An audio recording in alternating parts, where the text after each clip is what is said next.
साम्राज्य न्यूज, सामान्यांचा असामान्य आवाज।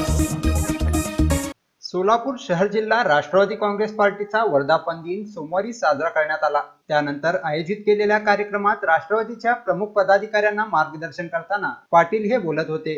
सध्या नैसर्गिक पुनर्भरणाचा वेग अत्यंत कमी झाला असून दुसऱ्या बाजूने पाणी उपसण्याचा वेग मात्र कमालीचा वाढलेला दिसून येत आहे। त्यामुळे भूजल पातळी वाढवण्यासाठी जल पुनर्भरण काळाची गरज असल्याचेही श्याम पाटील यांनी सांगितलं। या प्रसंगी राष्ट्रवादी काँग्रेस पक्षाचे पदाधिकारी कार्यकर्ते उपस्थित होते। पाण्याची किंमत काय आहे? आपण शेजारच्याच लातूर भागात 2 वर्षाखाली रेल्वेने पाणी मागवलं, तर ही परिस्थिती आपल्या महाराष्ट्रात आहे। तर आज आपण जरी संकल्प केला की पाणी वाचवा, आज प्रत्येक नळाला पाणी आलं तर आपण जर कुठं म्हणजे सहज जरी गेलो तर प्रत्येकाच्या घरासमोर गाड्या धुवत असतात। पाणी पूर्ण वाया जातं, त्याचं कोणाला देणं गेलं नसतं। सार्वजनिक नळाला तोट्या नाही आहेत, त्या तोट्यासाठी आपण महापालिकेची वाट बघतो। परंतु आपण जर असा विचार केला की ग्रुपने किंवा त्या तोट्या आपणच बसवल्या तर ते पाणी वाचेल। दुसरी गोष्ट, आमची युवा पिढीत आज मावा खाण्यात दंग आहे आणि 10 रुपयाच्या माव्याला 20 रुपयाचं पाणी वाया जातं। हा बी एक मोठा म्हणजे हे आहे। पुनर्भरणाचं जर काम आपण हाती घेतलं तर खरोखर पाणी वाचेल। परवाच राजस्थानमध्ये या पावसाच्या पाण्यात ते वर्षभर पाणी त्याचा वापर करतात। एवढं काटकसरीनं म्हणजे पाण्याचं हे आहे।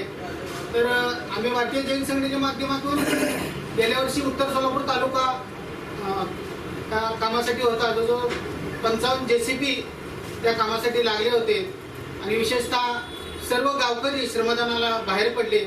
आज जो फार मोठं काम या जलसंधारणाच्या माध्यमातून भारतीय जैन संघटनेने केलेला आहे। सोलापुरात पुनर्भरणाचा जो कार्यक्रम आहे तो फक्त एकाच ठिकाणी न राबवता पूर्ण सोलापूरवर राबवा।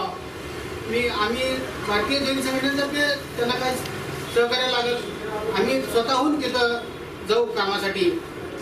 आज रात्री आम्हाला कांबळे सरांचा फोन आला किंवा तुम्हाला बोलायचं 10 मिनिट।